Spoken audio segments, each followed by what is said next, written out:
Halo, perkenalkan nama saya Ebrilina Angelin Laure dari kelas 10-9 nomor absen 13. Halo, perkenalkan nama saya Najwa Farzana Syahira dari kelas 10-9 absen 26.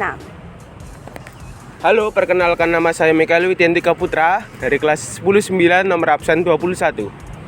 Halo, perkenalkan nama saya Muhammad Syafiqo Bimantara dari kelas 10-9 absen 22. Dan saya Namira Nandita Karniasari dari 10-9 nomor absen 28. Dan perkenalkan saya Ahmad Rezaki Anama Putra dari kelas 10-9 absen 3.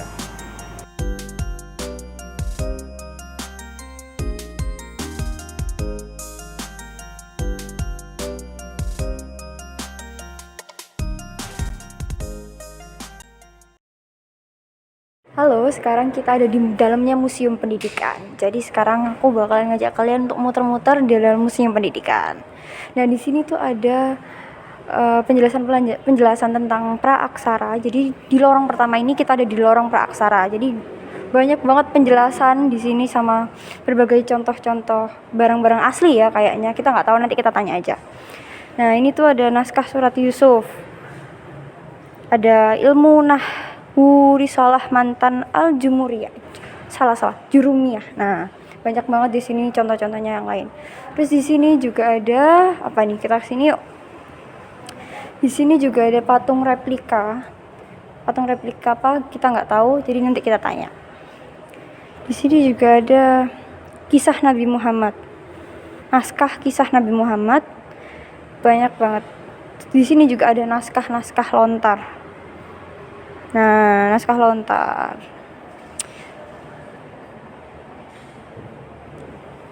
Nah, sekarang kita jalan lagi ke selanjutnya. Nah, guys, di sini tuh ada patung replika pendidikan masa klasik. Ini kayaknya di pondok pesantren gitu ya, kayak ngajar agama, pendidikan, apa sih? Baca Quran gitu. Sekarang kita lanjut di tempat kedua, bukan tempat kedua, lorong kedua ya. Masuk sini guys. Ini kayaknya bangku zaman dulu yang digunain siswa-siswi di sekolah. Nah, di sini ada berbagai lampu. Ini ada tulisannya secerah sinar menggapai asa.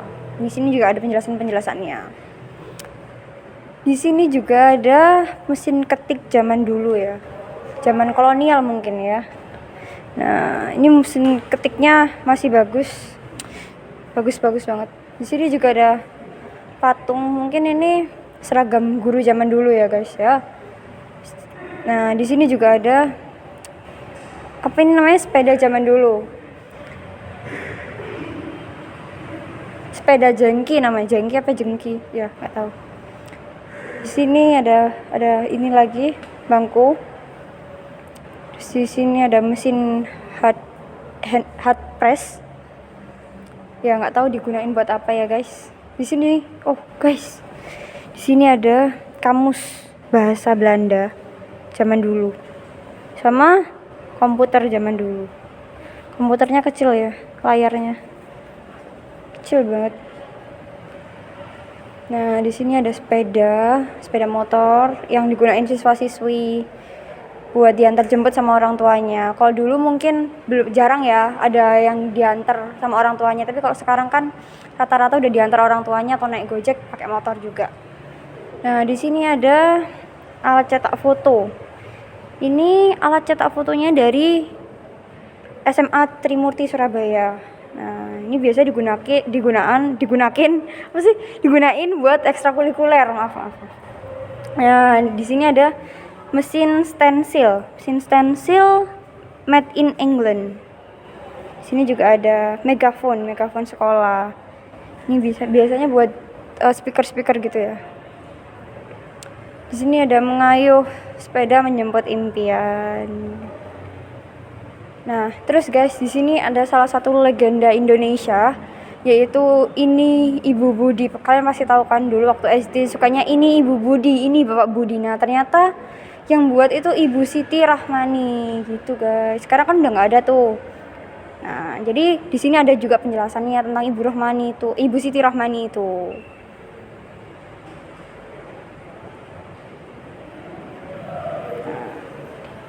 kita lanjut guys. Oh, ternyata di sini ada bangku zaman dulu yang lebih kecil ya. Hampir sama sih sama kayak sekarang, cuman kalau sekarang kan nggak ada gabungannya gitu, cuman meja sama kursi doang gitu. Sekarang kita bakalan lanjut lagi di majelis cabang. Mari kita masuk. Jadi di ini ruang pertama ada kertas-kertas, ada 6 kertas, tapi aku nggak tahu ini kertas apa.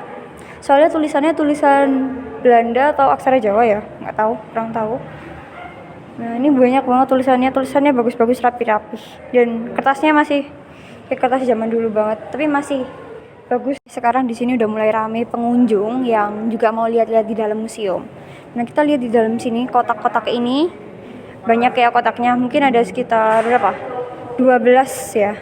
Di sini tuh ada mulai dari sertifikat, terus ada raport-raport hasil kerja siswa, terus di sini juga ada cerita pendek yang sangat-sangat terkenal di Indonesia. Di sini juga ada tas-tas zaman dulu. Di sini ada peralatan laboratorium IPA. Nah, dari dulu nggak berubah ya, kayak gini-gini aja. Cuman ya pasti lebih berkembang sekarang. Nah, di sini ada proyektor. Proyektor tuh biasanya yang digunain buat di aula kayak gitu-gitu. Di sini juga ada mesin ketik. Sama kayak yang tadi di depan ya. Nah, di sini tuh ada buku-buku pelajaran ya. Buku-buku hitung, buku-buku apa ini? Bahasa Nippon, apa kurang tahu ya. Bahasa Cina gitu, Bu. Mungkin. Nah, di sini juga ada belajar menulis, belajar membaca. Ini ada IPS, buku pelajaran IPS. Di sini ada sejarah, buku sejarah, pendidikan Pancasila. Terus di sini ada mungkin pendidikan Islam ya. Ini ada Muhammadiyah apa nih? Oh, rapot. Ini rapot, guys. Ini rapot. Terus di sini ada pembinaan pendidikan. Banyak, guys. Ini buku-bukunya banyak banget. Terus di sini juga ada sertifikat lagi sama kayak yang di sebelah. Di atas juga itu ada piala-piala. Nah, piala-pialanya itu mungkin hasil-hasil siswa-siswi Indonesia yang akhirnya dimuseumkan. Kita lanjut lagi. Di sini tuh guys ada yang namanya sabak. Sabak itu buku zaman dulu yang digunakan oleh siswa-siswi sebelum ada buku tulis. Di sini juga ada apa ya? Mungkin kayak puzzle zaman dulu. Nah, ini kan ada potongan-potongannya nih, dijadiin puzzle. Nah, terus ini mungkin ada ini ada bekal, ada tepak juga. Ini apa ya ini? Lem cair. Terus di sini juga ada penghapus. Ini penghapusnya gambarnya berbagai macam gambar ya. Ada dari bendera negara, ada gambar anak-anak biasa. Ada pensil-pensil, orotan. Terus pena, ini guys pena. Ada ballpoint, jangka, penggaris. Terus di sini ada sempoa. Sempoa zaman dulu tuh kayak gini guys. Terus di sini juga ada asbak tinta. Ini ada surya kanta kecil, ada kapur juga. Ada tinta juga. Nah, terus kita lanjut lagi di bagian sebelah sini. Ada kamera-kamera yang digunakan pada zaman dulu. Ini kamera-kameranya kalau sekarang dijual harganya pasti mahal banget. Kalau dulu mungkin murah, tapi sekarang itu benar-benar dicari orang-orang, dan pasti kalau orang yang suka koleksi kamera, jadi barang-barang yang sangat-sangat wah banget. Nah, kita lanjut di bagian sebelah sini. Kalian tahu kan ini apa? Nah, ini tuh seragam yang biasa digunakan siswa-siswi Indonesia. Seragam nasional Indonesia, guys. Mulai dari sini. Ini seragam merah putih yang biasa digunakan oleh siswa sekolah dasar. Lanjut ke sebelah sini, ada seragam biru putih yang biasa digunakan oleh sekolah menengah pertama. Nah, lalu dedeng-dedeng, ini yang seragam nasional yang sekarang kita pakai. Biru dan putih yang digunakan oleh murid-murid sekolah menengah atas. Oke, kita lanjut lagi. Dadah. Selanjutnya di sini ada sejarah tentang sekolah menengah kejuruan. Aku bacain ya. Pertama kali sekolah menengah kejuruan didirikan oleh VOC pada tahun 1853 di Surabaya, yaitu Amdat School van Surabaya. Yang berkembang hingga sekarang menjadi banyak jurusan.